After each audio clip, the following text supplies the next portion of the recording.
what's killing us in West Springfield is our property crimes. It's not a day that doesn't go by where I don't have a call or a report in my inbox for people breaking into cars, breaking into houses and commercial businesses.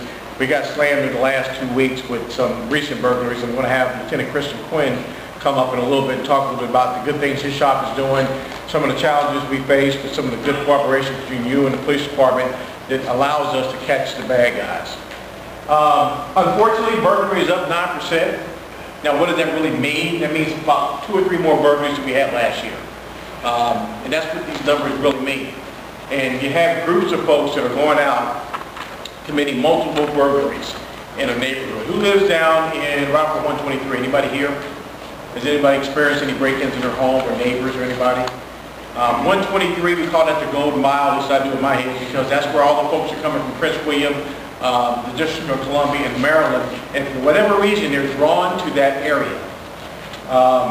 It's an affluent area, upper middle class area, very nice area. Of course, if you're a criminal, that's where you want to go. You don't want to go where same folks have exactly what you have, nothing. So you go where people are. So we're dealing with that. I'll let Christian talk about that. I want to steal his thunder. Destruction of property, it's down by 9%. I would like to say, yay, we're doing a great job, but 9% is really not a huge number. We like to, maybe show 20% on the board or 50%. Destruction of property, we have kids, it's summertime. If you check with us 6 months from now, these numbers will be down, but when the kids are off from school, they have nothing to do. Of course, they're going to be destructive. That's just the nature of the game, unfortunately. And we tried to get out and message prior to school letting out on pool burglaries and pool vandalisms. We did a preemptive strike. We sent out flyers probably the last week or 2 weeks before school let out, just explaining. It was this very simple one-page handout saying, you know what, if you think this is funny now, if you get caught committing these crimes, your whole career, your life is going to be ruined. And so, we hope it made a difference. We had, Jesse, did you ever get the tally on that?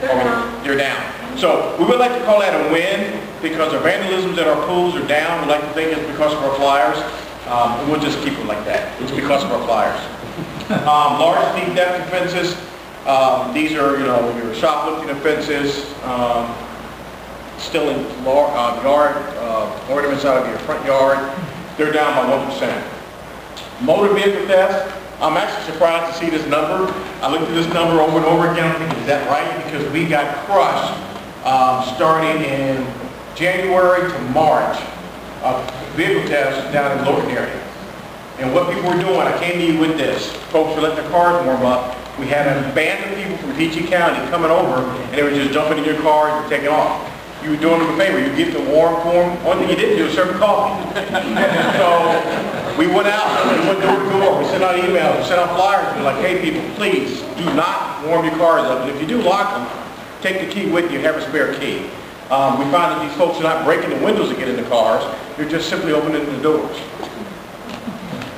Assault offenses are up 1%. That means we had one more than we did last year. We have folks, and these are not gang related, these are just young people or old people that are just fighting. We have a lot of domestic assaults in this area. We're heavily residential, as you well know, so you're going to get domestic offenses. I would like to think there's something we can do about that, but it's not. That's just human nature. Drug and narcotic offenses is down 19%. Again, I came to you last year and said, don't be fooled by this number. This is not a good thing. On the other hand, you see the numbers down, that means you have less people doing bad things. Or it means that we're not as proactive as we would like to be in making these arrests. Most of our drug and narcotic offenses are officers out there being proactive like Greg and searching the vehicle and getting the dope out of these cars. So we've got a lot of those cases out there. But we're down 19%. So we're going to work on that for next year. Homicide is down 100%. That means we had no homicides in 2012. That's a good thing in West Springfield District. Unfortunately, the county has experienced homicide throughout the county, but we've got all but one case that we have closed. Most of the homicides that occur in Fairfax County are not stranger homicides, they are domestic or known homicides. Folks get into a beef and they unfortunately kill one another.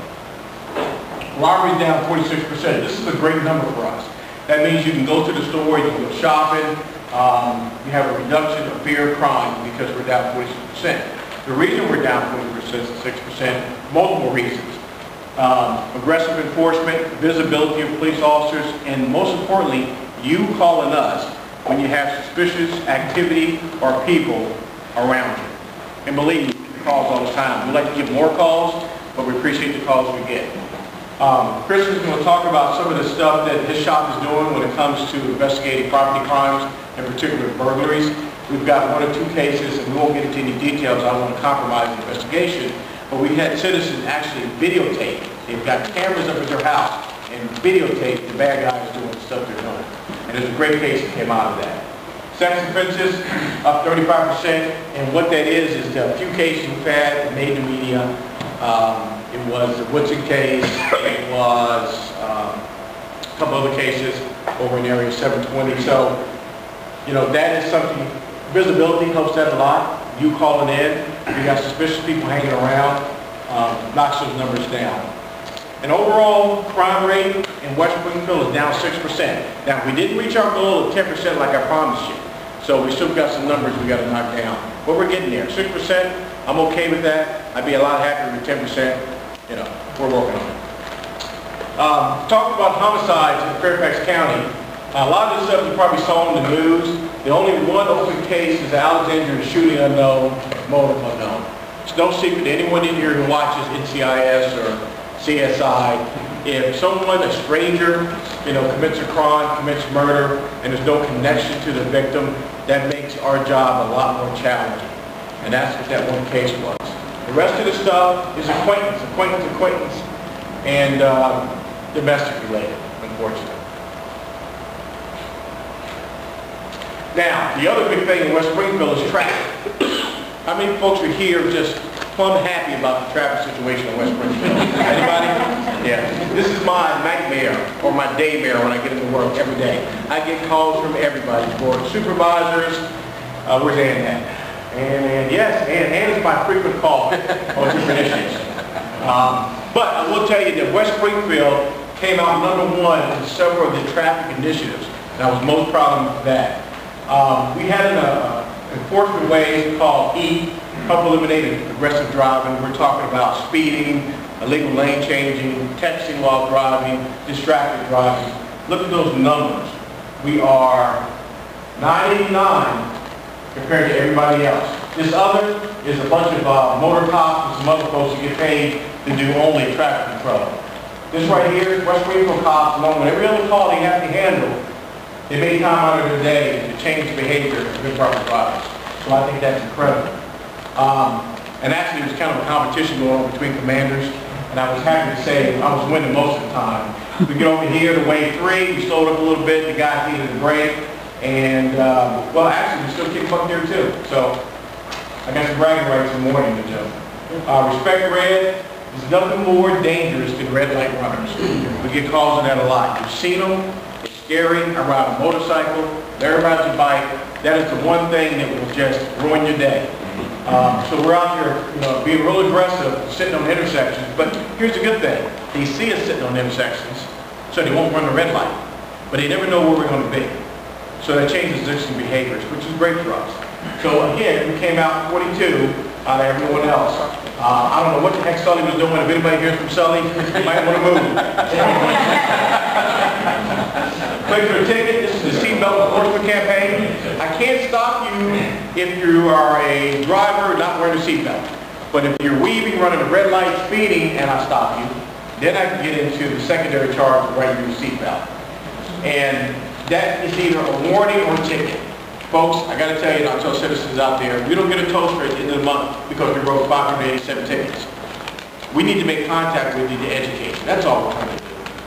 These cops are not paid a bonus because they write that many tickets. It's just that if we don't stop and remind you, you can continue on with your poor driving behavior.